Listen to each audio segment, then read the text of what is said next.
இன்னைக்கு வந்து என்ன செய்ய போறோம்னு பாத்தீங்கன்னா மட்டனையும் பப்பாளி காயும் வச்சு இன்னைக்கு ஒரு கிரேவி செய்ய போறோம். வாங்க எப்படி செய்யறதுன்னு பார்க்கலாம். மட்டன் கிரேவிக்கு வந்து இன்னைக்கு 1/2 கிலோ மட்டன் எடுத்து வச்சிருக்கோம். பப்பாளி காய் பாத்தீங்கன்னா இந்த மாதிரி காய் வாட்டா பப்பாளி காய் எடுத்துக்கோங்க. பப்பாளி காயை வந்து நம்ம தோல் சீவி எடுத்துக்கலாம்.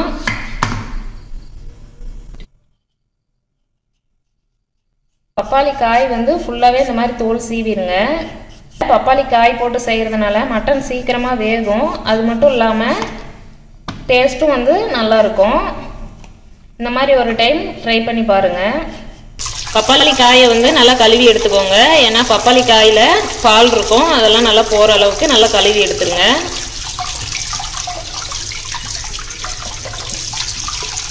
நம்ம நல்லா கழுவி எடுத்துக்கிட்டோம். இப்போ பப்பாளி காயை வந்து கட் பண்ணி எடுத்துக்கலாம்.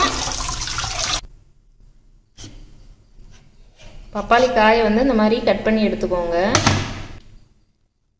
கட் பண்ணிட்டு உள்ள இருக்க விதையெல்லாம் நம்ம எடுத்துடலாம். நான் வந்து இன்னைக்கு ஒரு 1/4 கிலோ அளவுக்கு பப்பாளி காய் எடுத்திருக்கேன். 1/2 கிலோ மட்டன் எடுத்திருக்கேன். நீங்க வந்து அதுக்கு தகுந்த மாதிரி சேர்த்துக்கோங்க. 1 கிலோ மட்டன் எடுக்கிறீங்க அப்படின்னா ஒரு 1/2 கிலோ அளவுக்கு பப்பாளி காய் சேர்த்துக்கோங்க. பப்பாளி காய் வந்து ஜீரண கோளாறுக்கெல்லாம் ஒரு நல்ல மருந்துங்க. அதனால நீங்க வந்து பப்பாளி காய் வந்து மட்டன் கூட சேர்த்துக்கிட்டீங்க அப்படின்னா வயசானவங்களுக்குலாம் ஜீரண கோளாறு இருக்கும். அவங்களுக்குலாம் நீங்க மட்டன்ல பப்பாளி காய் கொஞ்சம் சேர்த்துட்டு நீங்க கொடுத்தீங்கன்னா ஜீரண பிரச்சனை வந்து சரியாயிரும். பப்பாளி காய் வந்து மட்டன்ல சேர்க்கிறமே டேஸ்ட் நல்லா இருக்குமா அப்படின்லாம் யோசிக்காதீங்க. ரொம்ப சூப்பரா இருக்கும். பப்பாளி காய் பாருங்க, நான் இந்த அளவுக்கு வந்து கட் பண்ணி எடுத்திருக்கேன். நீங்களும் இந்த மாதிரி கட் பண்ணி எடுத்துக்கோங்க.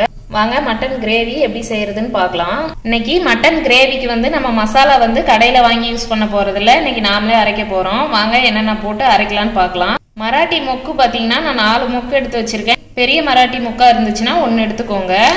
1 ஸ்பூன் அளவுக்கு மல்லி எடுத்துக்கோங்க. 6 லவங்கம் எடுத்துக்கோங்க. ஒரு ஸ்டார் பூல இருந்து நான் வந்து பாதி ஸ்டார் பூ தான் எடுத்துக்கிறேன் இன்னைக்கு. ஏன்னா நம்ம 1/2 கிலோ மட்டன் தான் செய்யறோம், அதனால பாதி ஸ்டார் பூ போட்டுக்கிறேன். 1 துண்டு பட்டை எடுத்துக்கலாம். ஒரு சின்ன துண்டு ஜாதி பத்திரி எடுத்துக்கலாம். 1/2 ஸ்பூன் சோம்பு, 1/2 ஸ்பூன் சீரகம், 2 ஏலக்காய் எடுத்துக்கோங்க. 2 முந்திரி போட்டுக்கோங்க. உங்க காரத்துக்கு தகுந்த மாதிரி வரமிளகாய் சேர்த்துக்கோங்க. நான் வந்து இன்னைக்கு 5 வரமிளகாய் எடுத்திருக்கேன். நமக்கு இந்த பொருள் எல்லாம் இருந்தா போதுங்க. நமக்கு வந்து மட்டன் மசாலாவோ கறி மசாலாவோ மிளகாய் தூளோ எதுவுமே வந்து நம்ம வாங்கி போட தேவையில்லை. இந்த மசாலாவையே அரைச்சி நம்ம வந்து மட்டன் கிரேவி ரெடி பண்ணிடலாம். எந்த கெமிக்கலும் இல்லாம நம்ம வந்து ஆரோக்கியமான முறையில நாமளே மசாலாவை ரெடி பண்ணி இன்னைக்கு வந்து மட்டன் கிரேவி செய்ய போறோம். வாங்க எப்படி அரைக்கிறதுன்னு சொல்லிட்டு பார்க்கலாம். நம்ம வந்து ஸ்டவ் ஆன் பண்ணிக்கலாம். கடாய் சூடானதும் நம்ம எடுத்து வச்சிருந்த மசாலாவை சேர்த்துக்கலாம். செலவுகள்லாம் சேர்த்துட்டு இந்த மாதிரி வறுத்து எடுத்துக்கோங்க. செலவுகள்லாம் பார்த்தீங்கன்னா நல்லா பொன்னிறமாக ஆகணும். அதே சமயம் தீயக்கூடாது. நம்ம கொஞ்சமாக ஆயில் சேர்த்துக்கலாம். பாருங்க, மசாலா வந்து கருகியும் போகாம ரொம்ப வறுபடாமலும் இல்லாம இந்த அளவுக்கு பக்குவமா வறுத்து எடுத்துக்கோங்க. இதே கடாயில ஒரு தக்காளியை 4 கட் பண்ணி போட்டுக்கலாம். ஒரு 100 கிராம் அளவுக்கு சின்ன வெங்காயம் போட்டுக்கோங்க. ஒரு கொத்து கருவேப்பிலை போட்டுக்கோங்க. கொஞ்சமா ஆயில் சேர்த்துக்கோங்க. நமக்கு வந்து வெங்காயம் தக்காளி கருவேப்பிலை எல்லாம் நல்லா வதங்கி வரணும். நீங்க தனியாகவும் இஞ்சி பூண்டு பேஸ்ட் அரைச்சிக்கலாம். இப்படி இல்லை அப்படின்னா இதுலயே வந்து ஒரு 10 பல் பூண்டு ஒரு சின்ன துண்டு இஞ்சி போட்டு வதக்கிட்டு நீங்க அரைச்சி எடுத்துக்கோங்க. நான் வந்து இன்னைக்கு இஞ்சி பூண்டு பேஸ்ட் தான் சேர்க்க போறேன். அனல் வந்து நல்லா சிம்ல வச்சுட்டு வதக்குங்க வெங்காயம் தக்காளி எல்லாம். அப்பதான் வந்து நல்லா வதங்கி வரும். வெங்காயம் தக்காளி எல்லாம் இங்க பாருங்க நல்லா பொன்னிறமா வதங்கி வந்துருச்சு. இப்போ வந்து நம்ம தேங்காய் கொஞ்சம் சேர்த்துக்கலாம். பாருங்க, ஒரு 2 ஸ்பூன் அளவுக்கு நான் தேங்காயை வந்து நல்லா திருக்கி எடுத்து வச்சிருக்கேன். தேங்காயும் சேர்த்துட்டு நல்லா வதக்கி விட்டுக்கோங்க. இந்த தேங்காயை வந்து இந்த மாதிரி எண்ணெயில கொஞ்சம் லைட்டா வதக்கிட்டு செய்யறதுனால மட்டன் கிரேவியில வந்து இந்த ஃப்ளேவர் வந்து ரொம்ப நல்லா இருக்கும். அதனால இந்த மாதிரி தேங்காய் பூவை சேர்த்துட்டு கொஞ்சம் வதக்கி விட்டு அதுக்கப்புறம் அரைச்சி நீங்க செஞ்சு பாருங்க. சிம்ல வச்சுட்டு இந்த மாதிரி தேங்காய் பூ வந்து தீயாம வறுத்து எடுத்துக்கோங்க. ஏற்கனவே வறுத்து வச்சிருந்த மசாலாவையும் இதுலயே சேர்த்துக்கலாம்.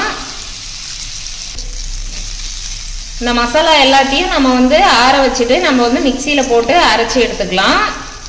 இந்த மசாலா வந்து ஆறுறதுக்குள்ள நம்ம கறியை வதக்கி விட்டுலாம். ஒரு 2 ஸ்பூன் அளவுக்கு ஆயில் சேர்த்துக்கலாம். சின்ன துண்டு பட்டை போட்டுக்கலாம். ஒரு 3 லவங்கம் போட்டுக்கோங்க. ஒரு 1/4 ஸ்பூன் அளவுக்கு சோம்பு போட்டுக்கோங்க. ஒரு கொத்து கருவேப்பிலை,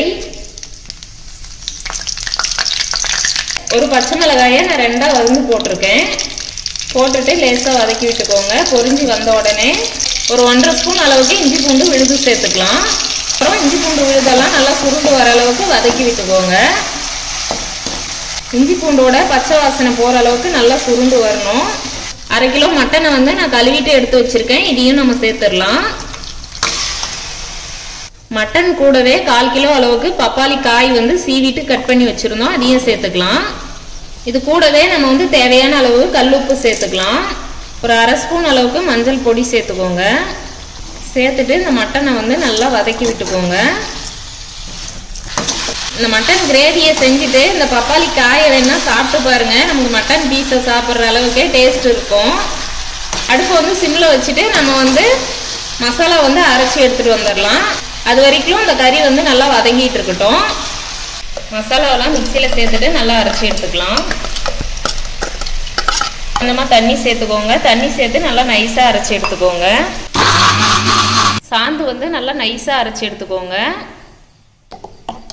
மசாலா வந்து அரைச்சி எடுத்த உடனே நல்லா வாசனை வரும். என்னதான் நம்ம கடையில் மசாலா வாங்கி போட்டாலும் நமக்கு இந்த அளவுக்கு வாசனையும் வராது, டேஸ்ட்டும் வராது.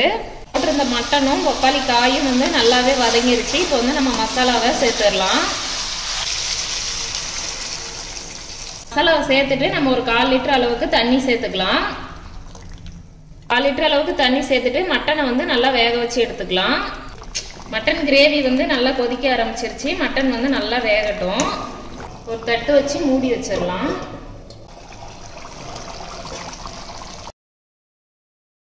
மட்டன் பாருங்க நல்லா பஞ்சாட்டம் வெந்துருச்சு. பப்பாளி காயும் பாருங்க நல்லா வெந்துருச்சு.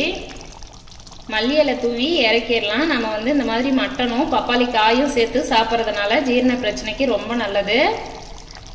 ஒரு வாட்டி இந்த மாதிரி செஞ்சு சாப்பிட்டு பாருங்க. அடுத்த வீடியோவில் சந்திக்கலாம்.